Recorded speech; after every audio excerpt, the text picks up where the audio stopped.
Release ആയതിനു ശേഷം ഒരുപാട് ട്രോള് വന്നല്ലോ. അതായത് പ്രധാനമായിട്ടും താങ്കളെ ചുറ്റിപ്പറ്റിയ ഒരുപാട് ട്രോളുകൾ വരുന്നത്. അതായത് ഇപ്പടി ഇരുന്ന കുട്ടി ഇപ്പടി ആയിട്ട് അതിന്റെ കാര്യസ്ഥനും ഈ പെർട്ടിക്കുലർ റോളും കമ്പയർ ചെയ്തിട്ടാ ഒരു ട്രാൻസ്ഫോർമേഷൻ ഉണ്ടല്ലോ. ഇപ്പൊ മഹിമ തന്നെ തിരിച്ചു നോക്കുന്ന സമയത്ത് ഇത് എന്തൊരു ട്രാൻസ്ഫോർമേഷനാ എന്ന് തോന്നിയിട്ടില്ലേ?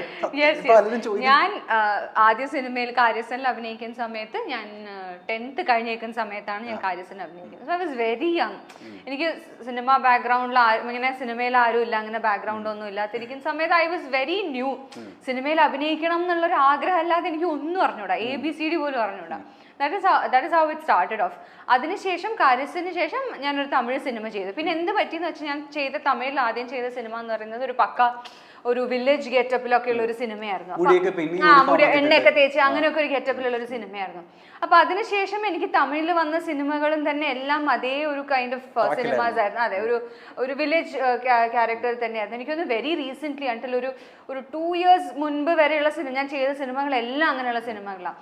അപ്പോൾ സോഷ്യൽ മീഡിയയിലായാലും സോഷ്യൽ മീഡിയ പ്ലാറ്റ്ഫോംസിലായാലും ഒക്കെ വന്ന് എൻ്റെ പിക്ചേഴ്സ് ഒക്കെ അങ്ങനെയുള്ള ഫോട്ടോസ് ആയിരിക്കും. പിന്നെ ഓവർ ദീസ് ഇയേഴ്സ് എന്ത് പറ്റിയെന്ന് വെച്ചാൽ ഈ മേക്കപ്പിനെ പറ്റിയും സെൽഫ് കെയറിനെ പറ്റിയും how to take care of yourself, how to dress എന്നുള്ള കാര്യങ്ങളൊക്കെ നമ്മൾ ഓവർ ദി ഇയേഴ്സ് ആണല്ലോ പഠിക്കുന്നത്. ബിക്കോസ് ഞാൻ വന്നതെന്ന് പറയുന്നത് കാസർഗോഡ് എന്ന് പറയുന്ന ഒരു സ്ഥലത്തു നിന്നാണ്. അപ്പം വളരെ അങ്ങനെയുള്ള ഒരു ഏരിയ എന്നാണ് ഞാൻ വരുന്നത്. അപ്പം അവിടെ അങ്ങനെ അത്രയും ഫാഷൻ ഫോർവേഡായ ഒരു എന്താ പറയുക, ഒരു ആംബിയൻസോ ഒരു സറൗണ്ടിങ്ങോ അല്ല ഞാൻ വളർന്ന് വന്നത്. കുറച്ച് നമ്മൾ എക്സ്പ്ലോർ ചെയ്യുമ്പോഴായിരിക്കും നമ്മൾ കൂടുതൽ കാര്യങ്ങൾ പഠിക്കുന്നത്. പിന്നെ എന്താണെന്ന് വെച്ചാൽ നമ്മുടെ നെഗറ്റീവ്സ് എന്തൊക്കെയാണ്, എവിടേക്കാണ് കുഴപ്പങ്ങളുള്ളത് നമ്മൾ മനസ്സിലാവുമ്പോൾ ഓട്ടോമാറ്റിക്കലി അതിനെ റെക്ടിഫൈ ചെയ്യുന്ന രീതിയിൽ നമുക്ക് ഡ്രസ്സപ്പ് ചെയ്യാനും മേക്കപ്പ് ചെയ്യാനും നമ്മൾ മെല്ലെ മെല്ലെ പഠിക്കുമല്ലോ. അപ്പോൾ ഇതൊക്കെ ഓവർ ദ ഇയേഴ്സ് പഠിച്ചതാണ്. പിന്നെ ഏജ് എന്നുള്ളൊരു ഫാക്ടർ വരുമ്പോൾ എനിക്ക് ഒരുപാട് ചേഞ്ചസ് എനിക്ക് പെട്ടെന്ന് വന്നു തുടങ്ങി. ഒരുപാട് ചേഞ്ചസ് എന്ന് പറഞ്ഞാൽ ഏജ് എന്നുള്ള ഫാക്ടറോ അല്ലെങ്കിൽ ഇതൊന്നും അല്ലാതെ സെൽഫ് കെയർ നമ്മളെ മനസ്സിലാക്കുമ്പോൾ വരുന്ന ഒരു ചേഞ്ചസും ഉണ്ടാവുമല്ലോ. അപ്പം അങ്ങനെയാണ് ഇപ്പം എനിക്ക് അറിയാം ഏകദേശം ഇന്ന് ഉടുപ്പിട്ട് എനിക്ക് കൊള്ളില്ല, ഇന്ന് ഉടുപ്പിട്ട് എനിക്ക് കൊള്ളും, ഇങ്ങനെ മേക്കപ്പ് ചെയ്താൽ എനിക്ക് ഭംഗിയാണ്, ഇങ്ങനെ ചെയ്താൽ ഭംഗിയല്ല എന്നുള്ള കാര്യങ്ങളൊക്കെ നമുക്ക് അറിയാമല്ലോ. അങ്ങനെയാണ് ആ transformation. But it was drastic അല്ലേ? ഞാനൊരു ഫോട്ടോ കാണിച്ചു തരട്ടെ. ഇവരുടെ ഞെട്ടിപ്പിക്കുന്ന ഒരു ട്രാൻസ്ഫോർമേഷൻ. ഇപ്പൊ ട്രാൻസ്ഫോർമേഷൻ വീഡിയോസ് ഇടയ്ക്ക് റീലിലൊക്കെ പോവല്ലോ. ഈയിടെയായിട്ട് 2023 ഏറ്റവും കൂടുതൽ ട്രാൻസ്ഫോർമേഷൻ വീഡിയോസ് പോയത് മഹിമയുടെ പേരിലായിരിക്കും. ഈ ഫോട്ടോ കണ്ടിട്ട് എൻ്റെ അടുത്ത് ഒരു ഉണ്ടക്കുട്ടി എൻ്റെ അടുത്ത് പറഞ്ഞു, ഇത് കാര്യസ്ഥലിന്റെ ഫസ്റ്റ് ഷോട്ട്, ഞങ്ങൾ ഷൂട്ട് ചെയ്ത ഫസ്റ്റ് ഷോട്ടായിരുന്നു തോന്നുന്നു. I was very chubby. എനിക്കൊന്ന് കോവിഡ് സമയം വരെ ഞാൻ ശരിക്കും കുറച്ച് ഓവർവെയിറ്റ് എന്നല്ല, കുറച്ച് ചബി തന്നെ, കുറച്ച് ഹെൽത്തി തന്നെ ആയിരുന്നു കോവിഡ് വരുന്നത് വരെ. കോവിഡിന്റെ സമയത്ത് എന്ത് പറ്റിയെന്ന് വെച്ചാൽ ഈ 2 years എല്ലാവരും, ഞാനല്ല എല്ലാവരും ജോബ്ലെസ് ആയിരുന്നല്ലോ. അപ്പൊ നമുക്ക് വർക്ക് നടക്കുന്നില്ല, ഒന്നും നടക്കുന്നില്ല, നമ്മൾ സൈൻ ചെയ്ത പ്രോജക്ട്സ് ഒക്കെ മാറിപ്പോകുന്നു, വേറെ ആർക്കാരൊക്കെ സൈൻ ചെയ്യുന്നൊക്കെ വരുമ്പോൾ അപ്പോഴാണ് ഈ സെൽഫ് റിയലൈസേഷൻ എന്നുള്ള കാര്യം നടന്നത്. ഓക്കെ, നമ്മൾ എന്തെങ്കിലുമൊക്കെ കറക്റ്റ് ചെയ്യണം, ഇങ്ങനെ നടന്നാൽ പോരാ എന്നുള്ള ഒരു തോട്ട് എനിക്ക് ആ കോവിഡ് സമയത്താണ് വന്നത്. അപ്പൊ ആ 2 വർഷത്തിനുള്ളിലാണ് ഞാൻ ബോഡി വെയിറ്റ് ഒക്കെ റെഡ്യൂസ് ചെയ്ത് കുറച്ച് കഷ്ടപ്പെട്ട് പണിയെടുത്തു. ശരിക്കും പറഞ്ഞാൽ എനിക്ക് തോന്നുന്നു കോവിഡ് സമയത്ത് എല്ലാവരും പുട്ട് ഓൺ ചെയ്തിട്ടായിരിക്കും ഉണ്ടാവും, അധികം പേരും ലേസി ആയിരുന്നിട്ടൊക്കെ. എനിക്ക് നേരെ തിരിച്ചാണ് നടന്നത്. ആ റിയലൈസേഷന്റെ ഭാഗമായിട്ട് ഞാൻ വെയിറ്റ് ലോസ് ചെയ്തു. എനിക്ക് എന്തൊക്കെ ചെയ്യണം, എന്തൊക്കെ പ്രശ്നങ്ങൾ ഉണ്ടെന്നൊക്കെ മനസ്സിലാക്കി ഞാൻ അപ്പോഴാണ് അതൊക്കെ മെല്ലെ മെല്ലെ മാറ്റിക്കൊണ്ടുവന്നത്. ഇപ്പൊ തിരിഞ്ഞു നോക്കുന്ന സമയത്ത് പല സിനിമകളിൽ പല മുഖം പോലെ തോന്നുന്നുണ്ടോ? ഇപ്പോഴും എനിക്ക് തോന്നുന്നുണ്ട്. ഇപ്പൊ ഒരു പടത്തിലുള്ള മുഖമായിരിക്കില്ല എനിക്ക് അടുത്ത പടത്തില്. മധുരാജയിൽ കണ്ട ആളെയല്ല ഇപ്പൊ ഡയറ്റിനും മേക്കപ്പിനൊക്കെയാണ്. എല്ലാം ഡയറ്റിന്റെയും മേക്കപ്പിന്റെ ഉണ്ട്, സെൽഫ് കെയർ ഉണ്ട്. നമുക്ക് ഞാൻ പറഞ്ഞല്ലോ, ഇപ്പൊ നമുക്കറിയാം നമ്മുടെ പ്രശ്നങ്ങൾ എവിടെയാണെന്നുള്ളത്. അപ്പൊ നമ്മള് ക്യാമറ പണ്ടൊക്കെ സ്ക്രീൻ ഫേസ് ചെയ്യുന്ന സമയം, നമ്മള് ക്യാമറ ഫേസ് ചെയ്യുന്ന സമയത്ത് നമ്മൾ ആ പെർഫോമൻസ് മാത്രം നോക്കിയാൽ മതി എന്ന്, അവിടെയാണ് ഒരു ആക്ടറിൽ വരുന്ന ഒരു ഡെവലപ്മെന്റ് എന്ന് എനിക്ക് തോന്നുന്നു. ആദ്യമൊക്കെ നമ്മൾ ഇത് മാത്രം നോക്കിയാൽ മതി, നമ്മൾ അഭിനയം മാത്രം ശ്രദ്ധിച്ചാൽ മതി എന്ന് വിചാരിക്കുന്ന ഒരു സ്റ്റേജ് ആയിരുന്നു. പിന്നെ നമുക്ക് നമ്മുടെ ആംഗിൾസ് ഒക്കെ മനസ്സിലായി തുടങ്ങി. ഈ ആംഗിളിലായിരിക്കും അപ്പൊ നമ്മൾ കുറച്ചൊക്കെ അഡ്ജസ്റ്റ് ചെയ്ത് ഇങ്ങനെയൊക്കെ നിന്നാ ഏതൊക്കെ രീതി കണ്ടാൽ ഭംഗിയായിരിക്കും എന്നുള്ളതൊക്കെ നമ്മൾ പഠിക്കുമല്ലോ. അപ്പം ഓരോ സിനിമയിൽ നിന്ന് കുറച്ച് കാര്യങ്ങൾ പഠിച്ചു വരുമ്പോൾ ആ ചേഞ്ച് എന്തായാലും സിനിമയിൽ കാണും. പിന്നെ എനിക്ക് തോന്നുന്നു എൻ്റെ ഫേസ് ആയാലും ഫേസ് സ്ട്രക്ചർ ആയാലും പെട്ടെന്ന് മാറുന്ന ഒരു സ്റ്റൈൽ. ഇപ്പൊ പണ്ട് ഐ ഹാഡ് എന്താ പറയുക റൗണ്ട് ഫേസ് ആയിരുന്നു, അതൊക്കെ മാറി ഒരു പക്ഷെ വെയിറ്റ് ലോസിന് അതെ ഒരു വെയിറ്റ് ലോസിന്റെ അതും ഉണ്ടല്ലോ. അപ്പം അതും കൊണ്ടൊക്കെ വന്ന ചേഞ്ചസ് ആയിരിക്കാം. പണ്ട് സ്കൂളിൽ ഇപ്പൊ LP ക്ലാസ്സിലൊക്കെ പഠിച്ചിരുന്ന സ്കൂൾസിലെ ഫ്രണ്ട്സ് ഒക്കെ ഉണ്ടായിരിക്കുമല്ലോ, അവര് കുറെ കാലത്തിന് ശേഷം താങ്കളെ കാണുന്ന സമയത്ത് ഇത് താനാണോ ചോദിക്കാറുണ്ടോ? ചോദിച്ചിട്ടില്ല ആക്ച്വലി, എന്റെ അടുത്ത് ഇതുവരെ ആരും ചോദിച്ചിട്ടില്ല. അങ്ങനെ എന്റെ കൂടെ പഠിച്ച ആരും എന്റെ അടുത്ത് ചോദിച്ചിട്ടില്ല. ഒരുപക്ഷെ എന്റെ ഒരു സിനിമയെ കണ്ടിട്ട് മറ്റേ അടുത്ത സിനിമയെ കാണുമ്പോൾ ഈ കൊച്ചു തന്നെയാണോ എന്ന് ചോദിച്ചിട്ട് ഭയങ്കര ഡൗട്ട് തോന്നുന്നു. യെസ് യെസ് ആദ്യത്തെ സിനിമ റിലീസായതിനു ശേഷം ഈ പറഞ്ഞ പോലെ ഒരുപാട് ട്രോള് വന്നില്ല. അതിലൊരു ട്രോള് ഇതാണ്, ഇത്രയും ഭംഗിയുള്ള കുട്ടിയാണ് ആ കുട്ടിനെ ഒരുപാട് ടാൻ ചെയ്തിട്ട് എന്താ പറയാ ഒന്ന് എന്താ അങ്ങനെ ഒരു തീരുമാനം? ഞങ്ങള് സിനിമ ഷൂട്ടിന് മുമ്പ് തന്നെ ഒരു ലുക്ക് ടെസ്റ്റ് ഒക്കെ കാര്യങ്ങളൊക്കെ ഉണ്ടായിരുന്നു. അപ്പം നഹാസർ പറഞ്ഞ കാര്യം എന്താ വെച്ചാൽ 2 ടൈം പീരീഡ് ആണ്, ടൈം കാണിക്കുന്നുണ്ടല്ലോ, ഒന്ന് പ്രസന്റും ഒന്ന് പാസ്റ്റും കാണിക്കുന്നുണ്ടല്ലോ. അപ്പൊ പ്രസന്റ് വരുന്ന സമയത്ത് ടോൺ ഡൗൺ ചെയ്യണം എന്നുള്ളത് ഞങ്ങൾ മുന്നേ തന്നെ തീരുമാനിച്ച കാര്യമായിരുന്നു. ആ സമയത്ത് ടോൺ ഡൗൺ ചെയ്യണം എന്നുള്ളത്. അല്ലാത്തതിലും ടോൺ ഡൗൺ ആയിപ്പോയി. അതെന്താ വെച്ചാൽ ആദ്യം ഞങ്ങൾ ഷൂട്ട് ചെയ്തത് പ്രസന്റ് ആണ്. അപ്പൊ പ്രസന്റ് നല്ലോണം ഡാർക്ക് ചെയ്ത് ഞങ്ങൾ ഷൂട്ടൊക്കെ ചെയ്തു. അതിനുശേഷമാണ് ഞങ്ങൾ മറ്റേ പോർഷനിലോട്ട് പോകുന്നത്, 90s പോകുന്നത്. അപ്പൊ എന്ത് പറ്റിയെന്ന് വെച്ചാൽ ഞങ്ങള് എന്റെ ഒറിജിനൽ കളറിൽ പോകുമ്പോൾ ഭയങ്കര ഡിഫറൻസ് ഫീൽ ചെയ്തു തുടങ്ങി ഓൺ സ്ക്രീൻ. ഒരാൾക്ക് ഇങ്ങനെയൊന്ന് ഇനി എന്ത് കഷ്ടപ്പാടാണെങ്കിലും നടക്കില്ലല്ലോ. അപ്പം എന്ത് കഷ്ടപ്പാടാണെങ്കിലും ഒരാൾ ഇവിടുന്ന് ഇങ്ങനെ മാറാൻ ഒരു സാധ്യതയില്ലല്ലോ. അപ്പം അതുകൊണ്ടാണ് നമ്മുടെ പാസ്റ്റിലെയും ക്യാരക്ടർ കുറച്ച് ടോൺ ഡൗൺ ചെയ്യാമെന്നുള്ള ഒരു പ്ലാൻ വന്നത്. പിന്നെ മാത്രമല്ല എന്താന്ന് വെച്ചാൽ അതില് പാസ്റ്റ് ഷൂട്ട് ചെയ്ത സീക്വൻസസിലൊക്കെ എൻ്റെ ഔട്ട്ഫിറ്റ്സ് നിങ്ങൾ ശ്രദ്ധിച്ചാൽ കുറച്ചൊരു എന്താ പറയുക ഭയങ്കര പെപ്പി ആയ ക്ലോത്ത്സ് ആണ് എല്ലാം, ഹെയർ സ്റ്റൈൽ ആയാലും അതൊക്കെ. അപ്പൊ എൻ്റെ നാച്ചുറൽ സ്കിൻ ടോണിൽ പോകുമ്പോൾ എന്ത് പറ്റിയെന്ന് വെച്ചാൽ കുറച്ചുകൂടെ ക്യാരക്ടർ കുറച്ചുകൂടെ എന്താ പറയുക മോഡേണൈസ് ആയ പോലെ ഒരു ഫീൽ വന്നു തുടങ്ങി. ആ സ്കിൻ ടോണും ആ ഹെയർ സ്റ്റൈലും അതുമൊക്കെ വരുമ്പോൾ. അപ്പൊ അങ്ങനെയാണ് ശരിക്കും അതിൽ ടോൺ ഡൗൺ ചെയ്യാൻ പ്ലാൻ ഇല്ലായിരുന്നു. അപ്പൊ അങ്ങനെയാണ് അത് ടോൺ ഡൗൺ ചെയ്തത്. ശരിക്കും നമ്മുടെ സിനിമയിലേക്ക് അവസരം വരുന്ന സമയത്ത് നമ്മളുടെ ഏറ്റവും ബെസ്റ്റ് പാട്ടായിരിക്കുമല്ലോ നമ്മള് കാണിക്കാൻ എപ്പോഴും ആഗ്രഹം. ഇപ്പൊ സിനിമയിലൊക്കെ നമ്മള് ഇപ്പൊ ക്യാമറയിലൊക്കെ വരുന്ന സമയത്ത് ഞാൻ എപ്പോഴും ശ്രദ്ധിക്കും, അതായത് ഇതേ സംഭവം നമ്മളൊന്ന് ഡീറ്റാൻ ചെയ്യുന്ന സമയത്ത് നമുക്കൊരു സങ്കടം വരാറില്ല. ശരിയാ.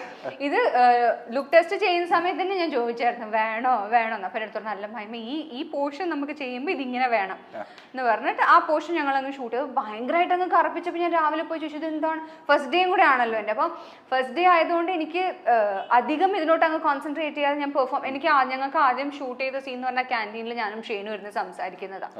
അപ്പം അന്നേരം ഐ വാസ് വെരി നെർവസ്, നന്നായി ചെയ്യണമല്ലോ എന്നുള്ള ഒരു ഇതുള്ളത് കൊണ്ട് അന്നത്തെ ദിവസം ഞാൻ ഒന്നും മിണ്ടില്ല. അടുത്ത ദിവസം ഞാൻ പോയി ഡെയിലി പോയി ചൊറിയും, എന്നെ ഇങ്ങനെ കറപ്പിക്കണം എന്നൊക്കെ പറഞ്ഞ് ഡെയിലി പോയി ചൊറിയുമായിരുന്നു. പക്ഷെ നഹാസർ സമ്മതിച്ചില്ല, ഇതാണ് കുട്ടി മിനിയുടെ ലുക്ക്, ഇതിങ്ങനെ പോട്ടെ എന്നും പറഞ്ഞാണ് പിടിച്ചത്. അതിനൊരു വിഷമമൊക്കെ ഉണ്ടായിരുന്നു കേട്ടോ. ശരിക്കും പറഞ്ഞാൽ സിനിമ തിയേറ്ററിൽ കാണുമ്പോഴും ഞാൻ നഹാസറിനെ വിളിച്ചു, എന്നെ കറപ്പിക്കേണ്ട വല്ല കാര്യം ഉണ്ടായിരുന്നു നിങ്ങൾക്ക്? കാരണം എന്നെ നേരിട്ട് പരിചയമുള്ള ഒരുപാട് പേര് എൻ്റെ അടുത്ത് പേഴ്സണലി വിളിച്ച് ചോദിച്ച ചോദ്യമാണ്, മഹിമേനെ ഇതിനെ കറപ്പിച്ചേ, ഞങ്ങൾക്ക് നേരിട്ടുള്ള സ്കിൻ ടോൺ അറിയുന്നത് കൊണ്ട്. ട്രോള് വരെ കണ്ടിരുന്നോ? ഏത് ഇത്രയും ഈ കുട്ടിയെ കണ്ടിട്ടില്ല, അത് കണ്ടില്ല. അപ്പൊ എന്നെ അറിയുന്നവരൊക്കെ വിളിച്ച് സിനിമ ഇൻഡസ്ട്രിയിലുള്ളവർ തന്നെ വിളിച്ച് ചോദിച്ചായിരുന്നു എൻ്റെ അടുത്ത്, ഇങ്ങനെ കറപ്പിക്കേണ്ട കാര്യം ഉണ്ടായിരുന്നു. അപ്പൊ ഞാൻ പറഞ്ഞപ്പോ ഇതൊക്കെ ഡയറക്ടേഴ്സ് ചോയ്സ് ആണല്ലോ, നമുക്ക് ഒരു ലിമിറ്റ് വരെ നമുക്ക് പറയാനുള്ള റൈറ്റ്സ് ഉള്ളൂ. അപ്പൊ പിന്നെ ഒരു പക്ഷെ ഞാൻ ഇനിയിപ്പം ഈ സ്കിൻ ടോൺ തന്നെയാണ് ആ ക്യാരക്ടർ ചെയ്തു തരുന്നെങ്കിൽ ഇത്രയും സക്സസ്ഫുൾ ആയിരുന്നില്ലായിരിക്കാം. പക്ഷെ ഇപ്പൊ തുറന്ന് സംസാരിക്കാല്ലോ, അതായത് ഈ സിനിമയിൽ ഓഫർ വരുന്നു, സിനിമയിൽ ഷൂട്ട് ചെയ്യുന്നു, റിലീസ് ആവുന്നു, എപ്പോഴെങ്കിലും വിചാരിച്ചു ഇത് ഇത്രയും സക്സസ് ഉണ്ടാവും, ഈ രീതിയിൽ ഈ സിനിമ സക്സസ് ആവും എന്നുള്ളത്? ഇത്രയും ഈ ലെവൽ ഓഫ് റിസെപ്ഷൻ ഉണ്ടാവും എന്നുള്ളത് ഒരിക്കലും പ്രതീക്ഷിച്ചിരുന്നില്ല. 2023 ഏറ്റവും കളക്ഷൻ നേടിയ സിനിമ ആർഡിയക്സ് ആയിരുന്നു. അപ്പം ആദ്യം നഹാസർ ഇതിന്റെ കഥ പറയുമ്പം എനിക്ക് ടൈറ്റിൽ തന്നെ ഭയങ്കര ഇഷ്ടപ്പെട്ടായിരുന്നു. RDX എന്നുള്ള ടൈറ്റിൽ ഭയങ്കര ഇഷ്ടപ്പെട്ടായിരുന്നു. കഥ കേട്ടപ്പോൾ എനിക്ക് എന്ത് തോന്നിയെന്ന് വെച്ചാൽ ഇതിന് മാത്രം ഈ ക്യാരക്ടറൊന്നും ഇല്ലല്ലോ പടത്തിലെന്നാണ് എനിക്ക് ആദ്യം തോന്നിയത്. ശരിക്കും എൻ്റെ ക്യാരക്ടർ പറഞ്ഞു തന്നപ്പം ഇതൊന്നും ഇല്ലല്ലോ ഇത്രമാത്രം എന്നുള്ളതാണ് എനിക്ക് ആദ്യം തോന്നിയത്. അപ്പം ഞാനൊന്ന് ആലോചിച്ചിട്ടാണ് ആൻസർ പറഞ്ഞത്. ഞാൻ ഉടനെ ഞാൻ ചെയ്യാമെന്നൊന്നും പറഞ്ഞിട്ടില്ല. അപ്പം ഞാനൊന്ന് ആലോചിച്ചിട്ട് പറയാമെന്ന് പറഞ്ഞാൽ പിന്നെ എനിക്ക് തോന്നി ക്യാരക്ടർ എന്നുള്ളതിനേക്കാളും പടം എന്തായാലും തിയേറ്ററിൽ സക്സസ് ആവുമെന്നുള്ളൊരു കോൺഫിഡൻസ് എനിക്ക് ഉണ്ടായിരുന്നു. പിന്നെ ഇതിനു മുമ്പും നഹാസർ ആരവം എന്ന് പറഞ്ഞ സിനിമ ചെയ്യുന്ന സമയത്തും എന്നെ വിളിച്ചായിരുന്നു. അതിൽ പെപ്പയായിരുന്നു ഹീറോ. അപ്പോൾ ആ സമയത്ത് ഞാൻ വേറൊരു തമിഴ് സിനിമയുടെ ഷൂട്ട് നടന്നുകൊണ്ടിരിക്കുന്നത് എനിക്ക് ചെയ്യാൻ പറ്റില്ല. അപ്പോൾ I wanted to work with him. സാറിൻ്റെ കൂടെ വർക്ക് ചെയ്യണമെന്ന് എനിക്ക് താല്പര്യം ഉണ്ടായിരുന്നു. അപ്പം വിളിച്ചപ്പം ശരി ചെയ്യാം എന്നുള്ള അത്രേ ഉണ്ടായിരുന്നുള്ളൂ. സിനിമ നന്നാവും എന്നറിയാം, പക്ഷെ ഇങ്ങനെ ഒരു അപ്രീസിയേഷനും ഒരു റിസെപ്ഷനും കിട്ടുന്നു എന്തായാലും വിചാരിച്ചു. ഈവൻ ദ സോങ് ഞങ്ങൾ ഷൂട്ട് ചെയ്യുമ്പോൾ സോങ് നല്ല സോങ് ആണെന്ന് മനസ്സിലായി, അതൊക്കെ മനസ്സിലായി. പക്ഷെ എന്നാലും ഇങ്ങനെ രീതിയിൽ ഇത്രയും ഹിറ്റ് ആവുന്നത് ഞങ്ങൾ പ്രതീക്ഷിച്ചില്ല. ഞാൻ ചോദിക്കട്ടെ മഹിമ, ഈ വിദ്യ ടീച്ചറിന്റെ മകളെ കാസർഗോഡുകാരി എപ്പോ മുതൽ മഹിമ നമ്പ്യാരായത്?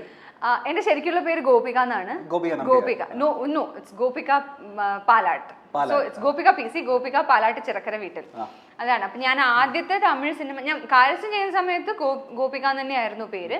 പിന്നെ ആദ്യത്തെ തമിഴ് സിനിമ ചെയ്യുന്ന സമയത്ത് അവർക്ക് പിന്നെ ഈ ന്യൂമറോളജി ഒക്കെ നോക്കുന്ന കുറച്ച് ശീലങ്ങളൊക്കെ ഉണ്ട്. അപ്പൊ അങ്ങനെ ഞാൻ ആദ്യത്തെ സിനിമ ചെയ്യുമ്പോൾ ന്യൂമറോളജി നോക്കിയിട്ടാണ് എനിക്ക് നല്ല പേരാ, നല്ല ലെറ്റർ ആയിരിക്കും എനിക്ക് എന്ന് പറഞ്ഞിട്ടാണ് അവർ എമ്മില് അതിന്റെ പ്രൊഡ്യൂസറാണ് പ്രഭു സോളമൻ സാറാണ് മഹിമ എന്നുള്ള പേര് ഇൻട്രൊഡ്യൂസ് ചെയ്യുന്നത്.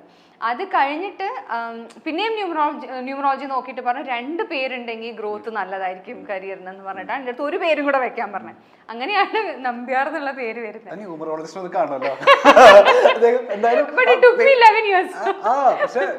ഗ്രോത്ത് ഉണ്ടായി അല്ലേ ആ പേര് വന്നതിന് ശേഷം ആ സിനിമയിൽ നിന്ന് പിന്നെ വെച്ചിട്ട് കയറ്റായിരുന്നു. പക്ഷേ ഇതിപ്പോ പുറകിലേക്ക് ഒന്ന് തിരിഞ്ഞ് നോക്കുന്ന സമയത്ത് ഭയങ്കര സിനിമാറ്റിക് ആയിട്ട് തോന്നുന്നുണ്ട് ലൈഫ്. കാരണം സിനിമ മാത്രം ലക്ഷ്യം വെച്ച് നടന്നിരുന്ന ഒരു പെൺകുട്ടി ഒരു സുപ്രഭാതത്തിൽ ബേക്കൽ ഫോർട്ടിൽ ചുമ്മാ വെറുതെ പോവുക. അപ്പൊ അപ്രതീക്ഷിതമായിട്ട് നടന്നിട്ടുണ്ടല്ലോ സത്യം. അപ്പൊ ഒരു ഡയറക്ടർ വന്ന് നമ്മൾ ഇങ്ങോട്ട് അപ്രോച്ച് ചെയ്യുക. അതിപ്പോ സിനിമ മാത്രം നോക്കി നടന്നിരുന്ന ഒരു കുട്ടിക്ക് ഇപ്പൊ ഒരു ഡ്രീം കം ട്രൂ അല്ലേ? ഓം ശാന്തി ഓമില് ഷാരൂഖ് പറയുന്ന ഡയലോഗ് പോലെ നമ്മള് പറയൂലേ എത്ര ഒരു കാര്യം ഭയങ്കരമായി ആഗ്രഹിച്ചാൽ എങ്ങനെ നടക്കും എന്ന് പറയില്ല. അതുപോലെയാണ് I always wanted to become an actor. എനിക്ക് ചെറുപ്പം തൊട്ടേ ഒരു ആഗ്രഹം ഉണ്ടായിരുന്നു. അപ്പം സ്കൂളിൽ പഠിക്കുന്ന സമയത്ത് ഞാൻ പറഞ്ഞിട്ടുണ്ട് തോന്നുന്നതിന് മുമ്പും സ്കൂളിൽ പഠിക്കുന്ന സമയത്ത് എൻ്റെ ഫ്രണ്ട്സ് ഒക്കെ ഇങ്ങനെ ഓടിച്ചാടി കളിക്കുമ്പോഴൊന്നും ഞാൻ ഓടിച്ചാടി കളിക്കില്ല. കാരണം എങ്ങാനും വീണ് കയ്യിലെങ്ങാനും മുറിവ് പറ്റിയ സിനിമയിൽ ഇത് കാണും. അപ്പൊ തൊട്ടേ 3rd-ലോ 4th-ലോ പഠിക്കുമ്പോൾ തൊട്ടേ എൻ്റെ മനസ്സിൽ സിനിമയായിരുന്നു.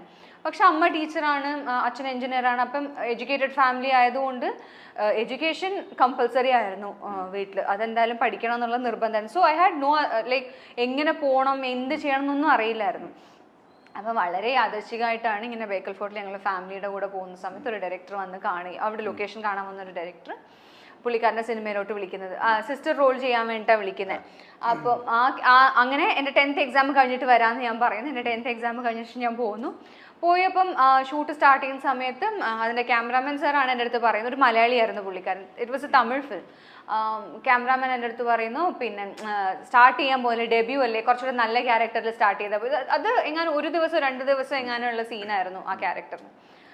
വേറൊരു സിനിമയിൽ സ്റ്റാർട്ട് ചെയ്താൽ പോരെ, നിങ്ങൾക്കൊന്ന് റീകൺസിഡർ ചെയ്തുകൂടെ എന്ന് പുള്ളിക്കാരൻ ചോദിച്ചു. അങ്ങനെയാണ് ഞങ്ങൾ തിരിച്ചു വരുന്നത്.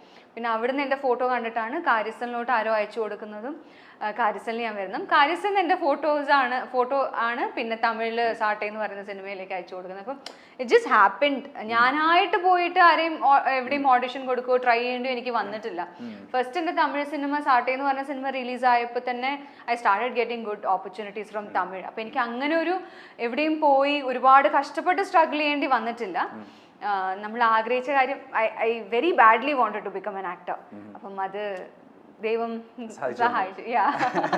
ചിത്രങ്ങളിലൂടെ എത്തി മലയാളി മനസ്സിൽ കയറിക്കൂടിയ താരമാണ് മഹിമ നമ്പ്യാർ. RDXന് ശേഷം താരത്തിന്റെ ആരാധകരുടെ എണ്ണം വർദ്ധിച്ചു. താരത്തിന്റെ കാസർഗോഡ് ഭാഷ കേൾക്കാനും ആരാധകർക്ക് വലിയ ഇഷ്ടമാണ്.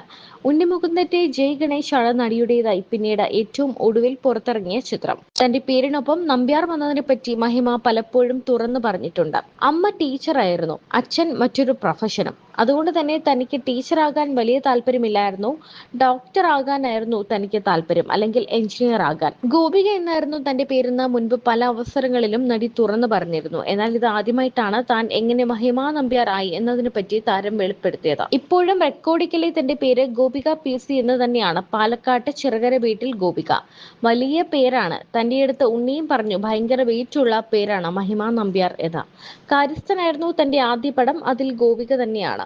ദിലീപേട്ടന്റെ അനുജത്തിയായിട്ടായിരുന്നു ചിത്രത്തിൽ അഭിനയിച്ചത്. അതിനുശേഷം തമിഴിൽ പ്രഭു സോളമൻ സാറിന്റെ സിനിമയാണ് ചെയ്തത്. ഗോപിക എന്ന പേരിൽ നടിയുണ്ടല്ലോ. ആ സമയത്ത് ഗോപിക ചേച്ചി സജീവമായി വർക്ക് ചെയ്യുകയായിരുന്നു. അതിനാൽ പേര് മാറ്റുകയായിരുന്നു.